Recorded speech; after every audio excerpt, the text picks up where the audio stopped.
Welcome to our channel Purple Hearts. Today we are going to see a little introduction and awareness about occupational therapy. Since October 27 has been celebrated as World Occupational Therapy Awareness Day, and in India we are celebrating Occupational Therapy Awareness Month from October 27 to November 27.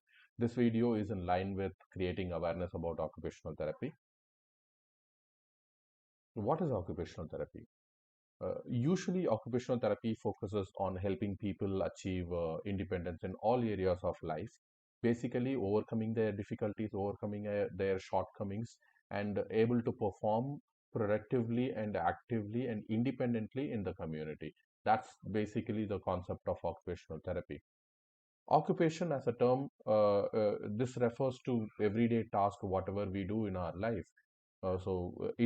Basically independently in our life. So this could really mean day-to-day life task, whatever we do from getting up to going to bed, such as self-care, work, leisure, taking bath, eating, going meeting friends, walking in a park. All these becomes an occupation for an individual. So, occupational therapists usually work with adults, children, in all sorts of age ranges, in all sorts of conditions. Most commonly, this is because any condition by congenital or by acquired difficulties, or in children or adults, or physical, mental, and any difficulty for that matter, which disturbs their occupational function, which disturbs their day-to-day routine activity, means we as an occupational therapist come into the picture. So where do we usually work is like we have a vast scope. We work in a lots of areas, some of them like health organizations, social care services, housing and education, voluntary organizations. And as you all know, occupational therapists, most of them are actually independent practitioners. They run their own centers and provide service to the needy people. As an occupational therapist, the job role for us is to help people overcome their shortcomings, overcome their effect of disability or the illness they have, which restricts their functional participation and not able to be a productive participant in the community. So this is where the occupational therapists come into the picture, and they always consider the client's psychological, social, environmental inputs, environmental situation of the individual, and then they work out on the people and try to make a difference in their people's life, and improve the purpose and productivity of the person in the community. And this is also in the hope of opening up new horizons and changing the way they feel about the future. This is one area where, like, occupational therapist, one picture depicts in different areas where an OT works. They usually work on the in-hand manipulation skills, hand function, sensory integration dysfunction when it comes to children with the ASD and LD and developmental disabilities, self-care and ADL for both adult and children, environmental modification for older people, neurologically affected or orthopedically affected people, ergonomics. This is also working for regular people when they go to office or work, or even designing an ergonomically well-fitted chair or vehicles for that matter. We also work on fabricating splint, designing splints, and then like modifying splints. Some of the areas wherein visual perceptual skills and oral sensory motor issues are also the areas where we focus more when it comes to developmental disabilities. So, as an occupational therapy, our intervention majorly focuses on activities of daily living, because that's the basics of any human being for that matter. Then learning and studies focuses on children for that matter, and then work, play, and leisure. Work for adults, which is important to be an independent and productive participant in the community.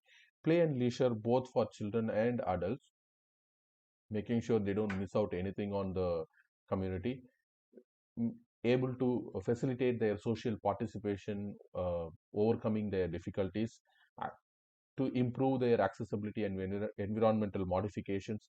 This helps. Uh, this helps the clients to move around in the community without anybody's help, being independent in going around, going to the public places, meeting their friends, going to public park and go for a walk, meeting the neighbors or the local community people. And we also work on assistive technology where we sometimes give inputs, design, and create new technologies which will help people to come out of their difficult zone and work or participate in the community better. Usually, in children and young people, the role of an occupational therapist is to help them grow, help them learn and have fun and socialize and play, and through that, develop and achieve their full potential. In general, everybody knows that occupations for children and young people is basically studying and taking care of themselves, playing with friends, meeting peers. Uh, so these are all the areas where an occupational therapist will come into the picture when if the child has difficulty in making friends, going and playing with them, or going to a school and able to study well or not. So these are the areas as an occupational therapist we come into the picture.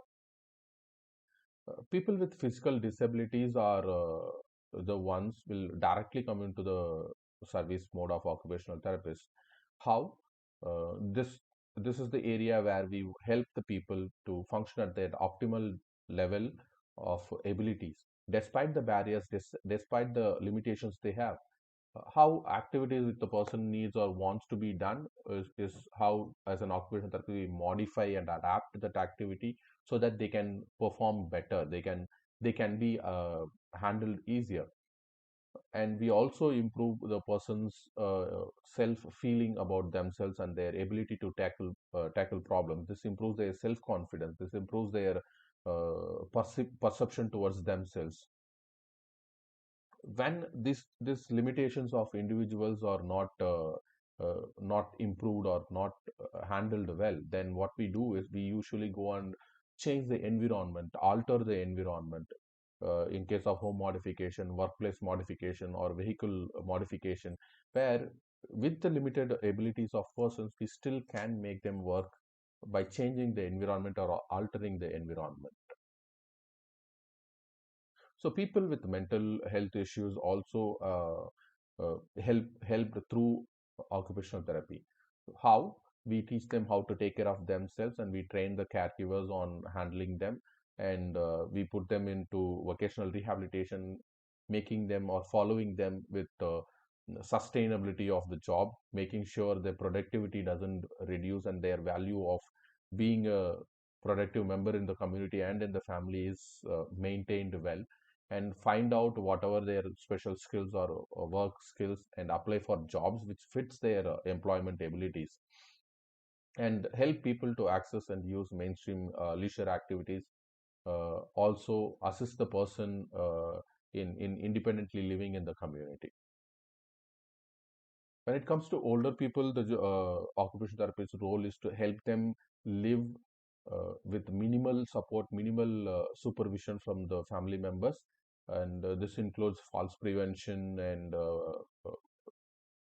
coordination control, posture control exercises, and understand their difficulties in working with the older person, in finding how important it is to have a social relationship with their peer support group, and making sure they move out of the home and meet their friends, have a social life on their own, and recommending equipments and modifications at home if at all it's needed for the person. Usually the non-skid mats or rails at the home, walking aids, communication devices sometimes. In overall, the occupational therapist's role is usually to improve functional independence. Functional independence is the core mantra of being an occupational therapist. How do we work on functional independence? Is in four stages. So the first one is building the skill of the person, and then once you skill build, then you have to make sure the skill which is built in the person has to be generalized in the community, in the social environment. Once you generalize it, that means you are maintaining it for a longer period of time. That means you have to keep doing that certain keep repeating that skill so that the skill acquisition is maintained. They can master that particular skill. When they master that particular skill, independence and functional performance improves. That's how the functional independence is targeted. You skill build, generalize the skill, maintain the skill, and through that independence and functional performance is improved. When you increase a person's independence, automatically what happens is the caregiver or the family members independence also increases, because they have spent their energy and time in taking care of the person with difficulties, and they have lost their interest in life, or they have overlooked their participation in the community as a member. Instead, they have always spent their time in taking care of the person. So now, since you make the person independent, make the individual independent, the family member or the caregiver also moves out of the shackles, and then they will be able to live their own life. That's also very important. That means helping one person to be independent helps the other person also to achieve their target. That's all for the day. Please subscribe, like, and share our videos, and look forward for the future video. Thank you.